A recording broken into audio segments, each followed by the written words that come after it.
सलमान राय साहब, सियासी मामला पर मैं एक दो सवाल आपसे करना चाहता हूँ। ये एक ग्रैंड अलायंस अब बनने की जानिब एक पहला कदम उठा है। एक परसों एक असद कैसर साहब के घर पे एक शाइया हुआ, उसका इलामिया सामने आया।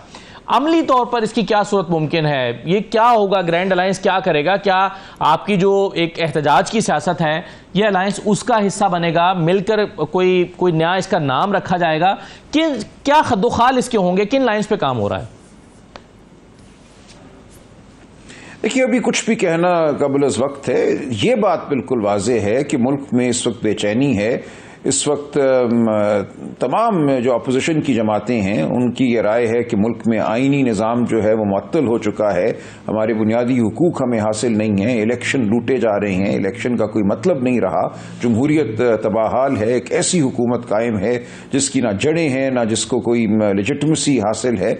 तो एक ऐसा माहौल है जिसमें एक झूठ और धौंस की बुनियाद पर मुल्क को चलाने की कोशिश की जा रही है। तो इसके खिलाफ हम सब मिलकर आवाज बुलंद करेंगे। ये कोई इंतखाबी इत्तेहाद नहीं है। बात जैसे आगे बढ़ेगी इसके खदोखाल वाजे होंगे, लेकिन मिलकर आवाज उठाने के लिए कोई बाकायदा इत्तेहाद की जरूरत नहीं है। हम इत्तेहाद में हैं एक नुक्ते पर कि मुल्क में हमने जमहूरियत बहाल करनी है, आइन को बहाल करना है। इसके लिए हम इकट्ठे बैठ भी सकते हैं, इकट्ठे चल भी सकते हैं, इकट्ठे बोल भी सकते हैं, और ये तमाम काम हम करेंगे। लेकिन सलमान राय साहब, इससे पहले जो इत्तेहाद बना हुआ है, जिसको आपने तहरीके तहफ़्फ़ुज़ आईन पाकिस्तान का नाम भी दे रखा है, वो खातिर खा अंदाज में काम नहीं कर सका, वो असर साबित नहीं हो सका आपके जद्दोजहद के लिए। उसकी क्या वजूहत है? उसको एनालाइज आप कैसे करते हैं? नहीं, ऐसी कोई बात नहीं है। देखिए, हम अब आगे बढ़ेंगे। एक वक्त आ रहा है, हर चीज अपने वक्त से होती है। इसमें हम दीगर लोगों को अब हम दावत दे रहे हैं। मारंग बलोच से हम मिलेंगे, मंजूर पश्तीन से मिलेंगे, सिंध में हम तमाम लोगों से मिलेंगे, GDA से मिलेंगे, पीर साहब पगाड़ा से मिलेंगे, मौलाना फजलुर रहमान साहब से हमारी बहुत अच्छी मुलाकात हुई। तो ये तमाम मुलाकातें जो हैं इनका नतीजा सामने आएगा। अब हम एक अज़म के साथ आगे बढ़ रहे हैं कि हमने इस मुल्क को आगे लेकर चलना है। और एक देखें, शायद चंद माह कबल लोगों को ये एहसास नहीं था कि इस मुल्क के साथ क्या हो गया। जो 8-9 फरवरी के बाद हुआ है वो इस मुल्क के बदतरीन सानियों में से एक है। अब मैं समझता हूँ वो लोग जो एक तरह से साइट पे बैठे हुए थे वो भी अपने आप को मजबूर तस्वुर कर रहे हैं। माशरे में भी ये बेचैनी बढ़ती जा रही है कि अब हमें सबको मिलकर कुछ करना है। तो ये कुछ करने की जो ख्वाहिश है ये बहुत ही मैं समझता हूँ तामीरी ख्वाहिश है, और इसकी बुनियाद पर हम आगे बढ़ेंगे। और आप देखेंगे माशरा हमारा साथ देगा, माशरा हमारे साथ है। पहले ही 90% लोग जो हैं उन्होंने जिस तरह वोट डाला 8 फरवरी को पाकिस्तान तहरीक इंसाफ के हक में, और दीगर जमातें हमारे साथ हैं। तो ये 16 जमातों वाली जो 16 सीटों वाली जो जमात इस वक्त हुकूमत बनाए बैठी है वो नहीं सह सकेगी इस अवामी इत्तेहाद को। तो ये अवामी एहतजाज जो अलायंस है, इत्तेहाद है, सलमान राय साहब, ये PTI लेड अलायंस है या JUI इसको लीड कर रही होगी? नहीं, देखें, जाहिर है PTI मुल्क की सबसे बड़ी सियासी जमात है, हमारा एक मरकजी रोल होगा। लेकिन मैं ये नहीं समझता कि इस वक्त ऐसी कोई बात है कि इस इत्तेहाद का कोई एक वाज़ेह लीडर होगा। सब लोग इसमें अपनी अपनी जमातों के साथ, अपने अपने तशख़्ख़ुस के साथ शामिल होंगे, और एक नुक्ते पे हम मुत्तहिद होकर बात करेंगे कि मुल्क में जमहूरियत को मौका दो, आइन को मौका दो। तो इसके लिए कोई ज़रूरी नहीं है कि एक कोई रहबर हो या एक कोई सरबराह हो। हम सब इसमें इकट्ठे काम करेंगे।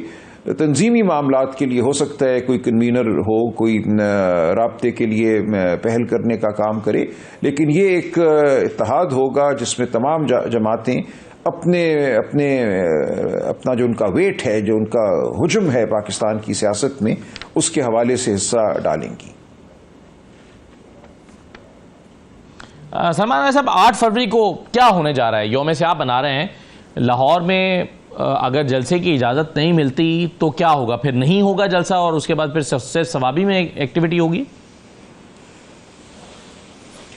नहीं, सवाबी में तो जलसा हो रहा है और इंशाअल्लाह बहुत अजीम शान जलसा होगा। लेकिन हम पाकिस्तान के हर खित्ते में जो अवाम के जज्बात हैं उनकी तर्जुमानी करेंगे। अवाम खुद अपने जज्बात का इजहार करेंगे, वो किसी भी सूरत में हो। हम कोई अफरा तफरी नहीं चाहते, हम बिल्कुल नहीं चाहते कि कोई ऐसा मामला हो कि रियासत से टकराव हो, तो ये सब कुछ तो रियासत की एक सोची समझी साजिश है। मैं समझता हूँ पाकिस्तान के अवाम के खिलाफ के एक अफरा तफरी का माहौल पैदा करो, उसको जवाज बनाओ लोगों को गिरफ्तार करने का, तो ये सब कुछ हुकूमत करेगी। लेकिन हम हरगिज ये नहीं कुछ करना चाहते।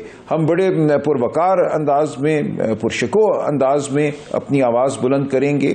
आपकी इस एहतजाज को ख्वाजा आसिफ साहब चैंपियंस ट्रॉफी से मिला के देख रहे हैं और वो कह रहे हैं कि चैंपियंस ट्रॉफी के मैचेस को छीनने की कोशिश है जो पीटीआई कर रही है और वो एजेंडे पर है।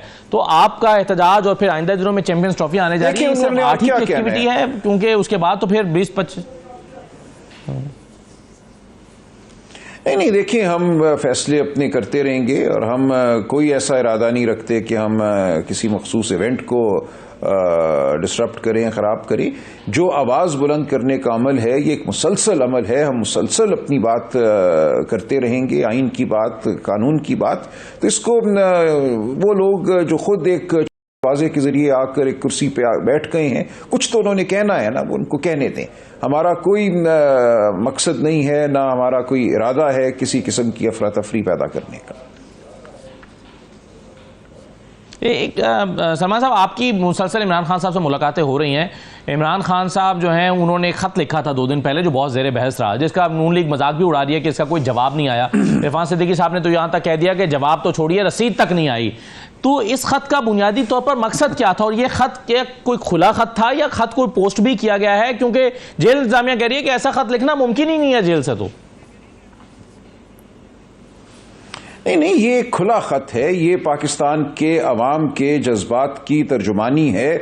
इसको बिल्कुल वसूल करने वालों ने वसूल कर लिया है, उनके जहन पे भी इसका जो असर है हुआ है, उनकी जुबान पे भी हुआ है, बदहवासी उनके चेहरों पे आया है। खान साहब ने क्या कहा है? उन्होंने यही कहा है ना कि पाकिस्तान की फौज मेरी फौज है, पाकिस्तान की फौज पाकिस्तान के अवाम की फौज है, इसकी इज्जत और तकरीम हमें अजीज है। हम नहीं चाहते कि ये फौज ऐसा कोई काम करे या मजीद कोई ऐसा काम करे जिससे खलीज पैदा हो पाकिस्तान के अवाम और इस हमारी फौज के दरमियान। तो इसके अलावा उन्होंने क्या कहा है? उन्होंने फौज को दावत दी है कि जो उसका किरदार है आइन के मुताबिक उस पर अमल करे। तो यहां ना कोई एनआरओ मांगा है, ना कोई आसाइश मांगी है। एक स्टेट्समैन की हैसियत में उन्होंने एक मशवरा दिया है, एक रास्ता दिखाया है और ये रास्ता दिखाना, मशवरा देना उनका फर्ज बनता है। वो इस मुल्क के सबसे बड़े सियासी लीडर हैं, इस मुल्क पर इस वक्त जलगार का आलम है, आइन कानून धज्जियां उड़ चुकी हैं, शराफत की धज्जियां उड़ चुकी हैं। तो ऐसे में ये कहना कि मत करो, ये फर्ज बनता है हर उस शख्स का जो मुहिब्बे वतन है, जो जी शऊर है। इमरान खान ने यही बात की है और इसके लिए कोई उनको रसीदी लिफाफा नहीं चाहिए था। इरफान सिद्दीकी साहब को शौक है रसीदें इकट्ठी करने का, तो वो उनको हम भेज देंगे। लेकिन ये बात पहुंच चुकी है पाकिस्तान के अवाम तक और उन तक जिन तक इसको पहुंचाना मकसूद था।